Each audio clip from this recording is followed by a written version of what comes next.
Yes, they're hauled. In the end, we had samples from every single mission to the moon, including a chunk from the first group picked up by Neil Armstrong. And it was amazing to see these things and to think, wow, these are all pieces of history. Yes, these are pieces of history, and Thad, you stole them. America, wait until you hear why. It would all come out because Thad's world is about to come crashing down. Prior to the heist, Thad had already found a buyer for some of the precious rocks. Or so he thought. The buyer he'd contacted was a Belgian rock collector who was already in touch with the FBI. A week later, we drove to Florida, and we were going to meet the buyer. The designated meeting place is a restaurant in Orlando, Florida. He's got the moon rocks stored at the nearby hotel. He walks in. He notices that everyone in the restaurant seems to be between the age of 30 and 40, which he thinks is weird for Orlando. I had a weird feeling about it. I felt uncomfortable. My intuition was telling me something was off. He sits down with who he thinks are the people he's selling the moon rocks to, but they're actually FBI agents. I wanted to make sure that you didn't think that we were, or that you thought. He makes this deal, and then they all drive back to the hotel to get the moon rocks. As soon as I get out of the car, I just hear, put your hands on your head, and people came out from every direction.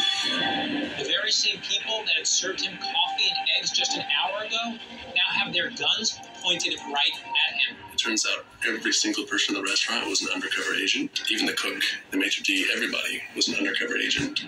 They get Thad down on the ground, they arrest him, and this is when it dawns on him that this isn't some little thing he's done. He had done something really wrong. Thad's taken into federal custody, and he admits to the theft. The question on everyone's mind, why would someone so bright and promising commit such a serious crime? The answer he gives is the oldest story in the book. He had fallen in love. Thad Roberts had fallen in love with an intern that he had met at NASA, and he wanted to impress her, and that's really where this idea came from. So it became, in my mind now, like, I'm going to give her a piece of the moon, literally and figuratively. So I'm also going to sell some and make a bunch of money and be able to give her the life she wants. He did this to impress a girl?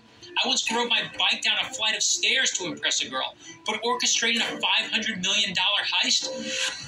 Whether Thad stole the rocks for love or money, NASA is outraged. When NASA discovered that it was one of their own people who had stolen the moon rocks, they were furious, and they tried to get the book thrown at him. They wanted him to go to jail for the rest of his life.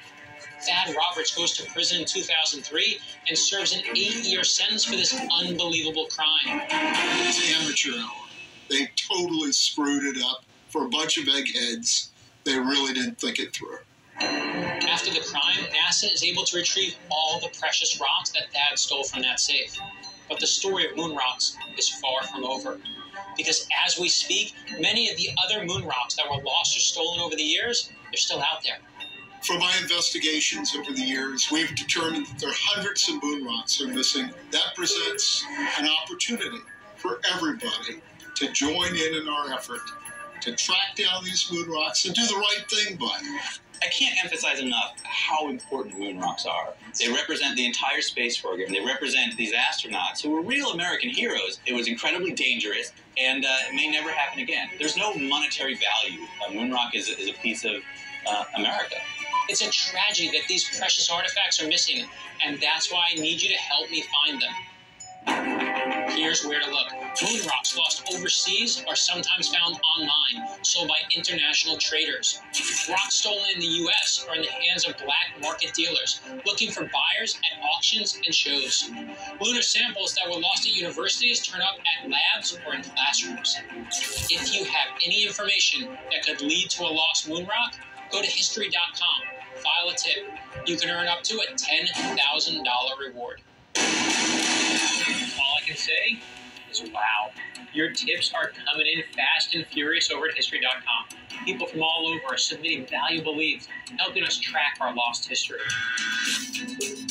We're getting lots of great tips on our very first story, the missing Ground Zero flag from 9/11. And these tips aren't just coming